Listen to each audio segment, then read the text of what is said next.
Speed time graph, basically इसको हम अगर एक्सलेरेशन ग्राफ कहें तो ज़्यादा बेहतर होगा। यानी हम किस तरह से बात करेंगे इसमें, चूंकि ग्राफ बनाने के लिए दो फिजिकल क्वांटिटीज़ का होना जो है वो लाजमी है। जैसे स्पीड एक हमारे पास फिजिकल क्वांटिटी है और टाइम भी एक फिजिकल क्वांटिटी है।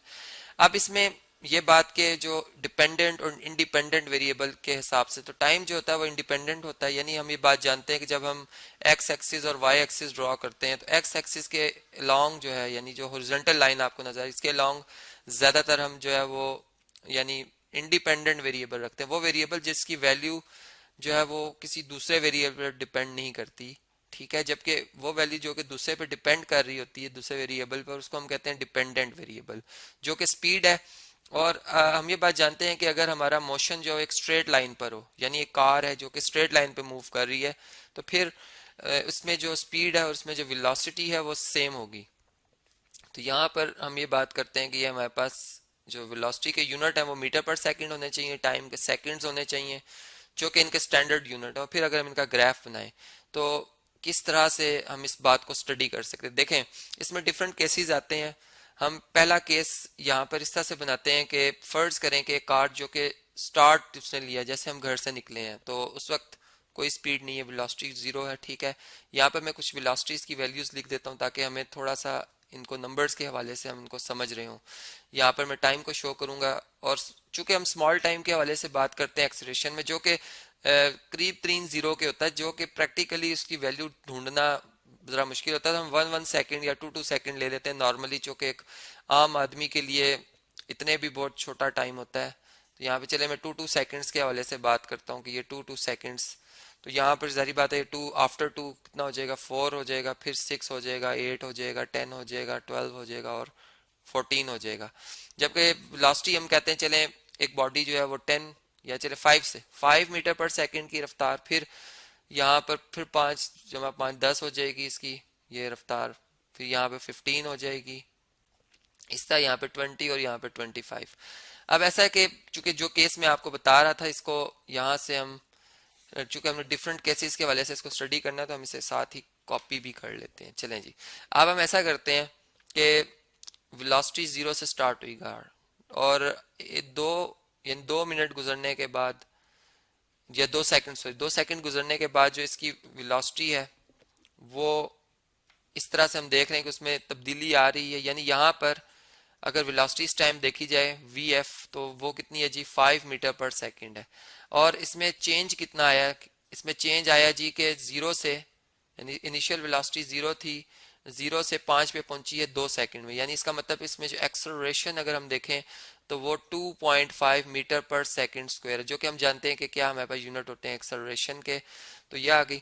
अब अगले लम्हे क्या होता है कि हम अगर यूनिफॉर्म एक्सेलरेशन की बात करते हैं तो फिर अगले 2 सेकंड में भी इसने 5 ही की हवाले से, यानी 5 मीटर पर सेकंड ही की वेलोसिटी इसमें आनी चाहिए। तो यहाँ पर हम यूँ कहते हैं कि फ़र्ज़ करें, अब यहाँ पर जो है ये हमारे पास क्या जी, ये आप देख सकते हैं कि अब इस टाइम पे भी अगर हम देखें तो इस वक्त जो इसकी फाइनल वेलोसिटी है वो 10 मीटर पर सेकंड है, जबकि यहाँ पर जो इनिशियल वेलोसिटी है वो 5 मीटर पर सेकंड है। इनमें जो चेंज आई है आफ्टर 2 सेकंड वो कितनी आई है, 5 मीटर पर सेकंड आई है। और अगर मैं इसको चेंज इन टाइम से डिवाइड कर देता हूँ जो कि 2 सेकंड गुजरने के बाद है, तो जो एक्सेलरेशन, एवरेज एक्सेलरेशन की हम बात करेंगे तो वो हमारे पास क्या आ जाएगी जी, वो 5/2 मीटर पर सेकंड स्क्वायर ही आएगी, जो कि पहले भी हमारे पास यही वैल्यू आई थी। तो इस तरह से हमने बात समझी कि जब एक ग्राफ बनाया जाता है स्पीड और टाइम के हवाले से, और उसमें एक स्ट्रेट इस तरह से लाइन जो कि कोई भी एंगल एक्स एक्सिस के साथ बनाती हुई इस तरह से ड्रॉ होगी, तो वो यूनिफॉर्म एक्सेलरेशन को जो है वो रिप्रेजेंट करी। लेकिन एक अलग बात है कि इसमें जो अभी ये येलो लाइन है, ये एक्सेलरेशन को, जिस एक्सेलरेशन यूनिफॉर्म एक्सेलरेशन को ये रिप्रेजेंट कर रही है, उसकी निस्बत अगर ये ग्रीन लाइन में रिप्रेजेंट कर रहा हूँ, ये बिल्कुल इस तरह से स्ट्रेट आएगी, जिस स्केल की मदद से बिल्कुल स्ट्रेट आएगी, ये भी यूनिफॉर्म एक्सेलरेशन। लेकिन ये उसकी निस्बत इसमें जो वेलोसिटी में तब्दीली आ रही है टाइम के वाले से वो बहुत ज़्यादा आ रही है। यानी ये हम ये कह सकते हैं कि एक जैसे एरोप्लेन और एक कार में जो एक्सेलरेशन में फ़र्क होता है वाज़े नज़र आता है, कैसे एकदम स्पीड टाइम के हिसाब से बहुत मल्टीपल बढ़ रही होती है। और इसी तरह अगर एक आम आदमी जो चल रहा होता है या एक आम साइकिल जो चल रही होती है उसमें भी एक्सेलरेशन प्रोड्यूस हो जाती है, लेकिन वो बड़ी स्लोली स्लोली उसमें इंक्रीज आ रहा होता है। यूनिफॉर्म एक्सेलरेशन की भी हम बात चूंकि साथ कर रहे हैं तो इसको भी जहन में रखना है कि एक जैसी चेंज आ रही है वेलोसिटी में एक जैसे टाइम के बाद। अब देखें, ये आप देख सकते हैं, तो ये यूनिफॉर्म एक्सेलरेशन थी। अगर ऐसा हो कि हम जो ऑब्जर्वेशन हम कर रहे हैं कि उसमें एक्सेलरेशन जो थी, हमने जब देखना शुरू किया तो एक गाड़ी मूव कर रही थी, यानी हमारे मुशाहिदे में उस टाइम आई जिस वक्त उसकी वेलोसिटी 5 मीटर पर सेकंड थी, और उसके बाद जब हमने उससे देखा तो वो यूनिफॉर्म एक्सेलरेशन में थी। तो हम इसका ग्राफ कुछ इस तरह से जो है वो रिप्रेजेंट करेंगे। इसमें भी स्ट्रेट लाइन बनेगी। फिर इसमें भी दो तीन बातें कि वो किस तरह से यूनिफॉर्म मोशन में बहुत तेजी से यूनिफॉर्म मोशन को इख्तियार किए हुए है या स्लोली स्लोली यूनिफॉर्म मोशन के हवाले से वो चल रही है। तो ये फिर इस तरह का ग्राफ बनेगा। यानी ग्राफिकली जब हम इन बात देख रहे होते हैं तो ये फिर हमें समझ में आती है कि एक्सेलरेशन कैसे यूनिफॉर्म है। अगर फर्ज करें हमने ये देखना है कि जो एक्सेलरेशन है वो नहीं है, तो क्या होगा जी कि बॉडी यूनिफॉर्म मोशन में है। यानी अगर यूनिफॉर्म एक्सेलरेशन, अगर मैं यूं कहूँ कि एक्सेलरेशन जीरो है, तो इसका दूसरा जो मीनिंग होता है वो ये होता है कि बॉडी में जो वेलोसिटी की तब्दीली आ रही है वो एक जैसी आ रही है, यानी वी आई। ठीक है, अब वी आई अगर मेरे पास फर्ज करें कि वो 20 मीटर पर सेकंड है, तो वी एफ भी कितना होगा, 20 मीटर पर सेकंड होगा। और टाइम गुजरने के साथ, यानी एक ही रफ्तार से गाड़ी चल रही है, तो इसका जो ग्राफ बनेगा वो टाइम गुजरता जाएगा, यानी टाइम को हम इस तरह से शो करेंगे बढ़ता जा रहा है, लेकिन वेलोसिटी में अप एंड डाउन नहीं आ रहा। तो इसलिए मैंने बिल्कुल एक स्ट्रेट लाइन ड्रॉ की है जो कि ये चीज रिप्रेजेंट कर रही है। फिर इसी तरह अगर फर्ज करें हमने ये बात बतानी हो कि जो एक्सेलरेशन है वो यूनिफॉर्म नहीं है, यानी यहाँ पे ये डिफरेंट केसेस में इसी के अंदर स्टडी हम कर रहे हैं। मैंने यहाँ पे 1 लिखा था, हम एक ही ग्राफ के अंदर जो डिफरेंट केसेस अराइज कर रहे हैं, तो यहाँ पर हम ये कह रहे हैं कि अब ये यूनिफॉर्म नहीं है, नॉन यूनिफॉर्म। ठीक है, तो फिर क्या होगा जी, अगर एक्सेलरेशन जो है वो नॉन यूनिफॉर्म होगी, तो फिर फर्ज करें कि पहले इसमें इस तरह से इंक्रीज हो रहा था, यानी आस्ता आस्ता ये इंक्रीज हो रही है। ठीक है, और यानी यहाँ पे अगर हम देखें तो यूनिफॉर्मिलिटी है, लेकिन अब क्या हो रहा है कि अब इसमें पहले की निस्बत थोड़ा सा एक्सेलरेशन में, यानी वेलोसिटी ज्यादा चेंज हो रही है, टाइम कम गुजर रहा है, ये चीज इसको रिप्रेजेंट कर। जबकि यहाँ पे अगर मैं ऐसा सिर्फ ड्रॉ करना शुरू कर दूंगा तो अब वेलोसिटी कम इंक्रीज कर रही है जबकि टाइम ज्यादा गुजर रहा है। तो इस तरीके से ये हमारे पास जो है, और हमने अगर कहना है यहाँ पे यूनिफॉर्म वेलोसिटी, तो फिर इस तरीके से हम उसको एक हाइट पे लाकर इस तरह से टाइम को पास करते जाएंगे, लेकिन वेलोसिटी में अप एंड डाउन नहीं आएगा। तो इस तरह से ये हमें पता चल जाता है कि ये यूनिफॉर्म एक्सेलरेशन है या नॉन यूनिफॉर्म एक्सेलरेशन है। तो इस तरह से ये हमारे पास डिफरेंट केसेस आते हैं। अब अगर फर्ज करें एक बॉडी ने मूव किया, वो इस मुकाम से इस मुकाम तक आ गई, यानी पोजीशन उसने चेंज की।